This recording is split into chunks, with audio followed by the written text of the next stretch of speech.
Imagine the thrill of an adventure, the promise of unforgettable stories to share with loved ones, the excitement of exploration, the thrill of discovery. But what if that adventure takes a dark turn, leading to a tragic end that no one could have predicted? In February 2019, two experienced divers from Italy, Carlos Barbieri, 57, and Carlos Basso, 44, embarked on a daring expedition. They set out to explore the underwater caves of El Dudu Lagoon, a place known for its labyrinth of submerged tunnels. Both were seasoned divers, well acquainted with the dangers of cave diving, though neither had official cave diving certifications. Despite warnings from a professional Italian diving instructor advising Basso to undergo formal cave diving training, Basso dismissed the suggestion, claiming he already knew everything there was to know. This overconfidence would soon prove to be their undoing. Neither of them was fully equipped for the dangerous environment they were about to enter. They ventured into the caves, convinced that their experience in open water diving would be enough to carry them through. A fellow diver who knew them well described their mindset. It was either ignorance or ego. They didn't know what they didn't know, or they simply believed nothing could go wrong. They were playing Russian roulette with their lives. For those without proper training, entering an overhead environment like a cave is incredibly risky. It's not just about the dive.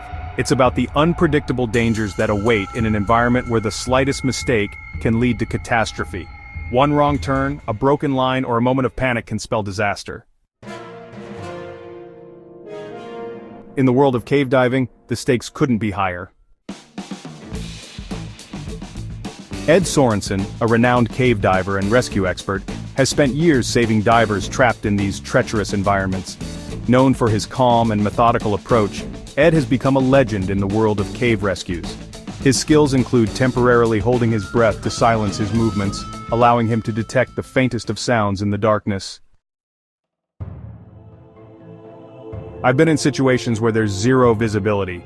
You can't see anything, but you listen. You listen for anything. A shout, a breath, a subtle sound that gives away a location, Ed explains. Cave rescues are rare and extremely dangerous. In most cases, if a diver is reported missing, the arrival of a rescue team is too late. The body is often recovered days after the diver has already perished. But in 2012, something remarkable happened. Two students were left stranded in a cave and Ed Sorensen was called in for the rescue. Despite the tight space, he managed to use his breathing technique to detect faint sounds and successfully locate the trapped divers. His ability to perform under such pressure is what makes him one of the most respected figures in cave diving and rescue operations.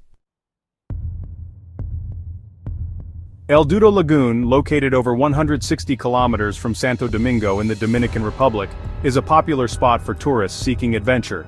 With activities like ziplining and rock climbing, it draws thrill seekers from all over the world. But below the surface lies a much darker story.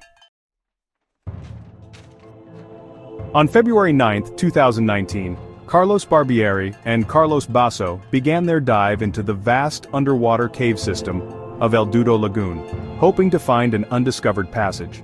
They were prepared for an adventure, but not for the catastrophic events that would soon unfold. The cave system quickly became a maze of narrow tunnels. What started as a routine dive quickly turned dangerous as the passages grew smaller and more treacherous. In an attempt to find a way out, the two divers found themselves in a particularly perilous spot, a misled path leading them further into the cave system. They soon realized their air supply was dwindling, time was running out. But worse, the dive line, the lifeline that guided them, was cut. They had become disoriented, unsure of which way to go. At this critical moment, they were lost. By late afternoon, Carlos Barbieri and Carlos Basso had not returned. Their friend alerted the authorities and rescue teams were mobilized.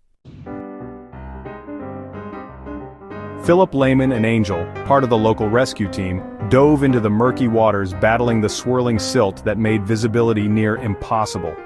Silt is a fine particle that, when disturbed, can obscure visibility entirely, creating a hazardous environment where navigation is nearly impossible. After combing the maze-like tunnels of the cave system, Philip and Angel made a grim discovery: a broken dive line. The line was a clear sign that something had gone terribly wrong. It indicated that the divers had encountered severe issues, likely unable to navigate their way back out. The search continued despite the visibility challenges. After hours of painstaking efforts, the team finally found the body of Carlos Barbieri, wedged into a narrow side passage. But recovering the body was no easy task. The space was so tight that Barbieri's body couldn't be pulled free without specialized equipment. The situation grew increasingly dire. With no clear answers, additional expert help was called in. Ed Sorensen and Mike Young, two of the most skilled cave rescue divers in the world, were dispatched to assist with the recovery efforts. However, upon arriving in the Dominican Republic, they encountered an unexpected roadblock. The local authorities were hesitant to allow them to proceed, citing the extreme danger involved. But Ed Sorensen's experience and reputation won them over. After intense negotiations, they were granted just 8 days to complete the operation, or the search would officially be called off. The clock was ticking. Ed and Mike entered the cave, navigating the treacherous tunnels with urgency. Their goal was to recover both bodies before the deadline. After hours of painstaking effort, they managed to retrieve Carlos Barbieri's body, using weighted crates to maneuver it out of the tight space where it had been trapped. The next day, they continued their search for Carlos Basso. In a small crevice deep within the cave, Ed finally found him. The process of recovering Basso's body was just as complicated as Barbieri's, requiring careful coordination and precise movements. But after hours of effort, Ed was able to bring him out. The tragic events of El Dudu Lagoon serve as a stark reminder of the importance of proper training, certification, and adherence to safety protocols when engaging in high-risk activities. Thank you for joining me on this emotional and harrowing journey. If this story has left you moved, consider liking and subscribing to the channel for more gripping tales. Until next time, stay safe and remember, adventure can come at a cost.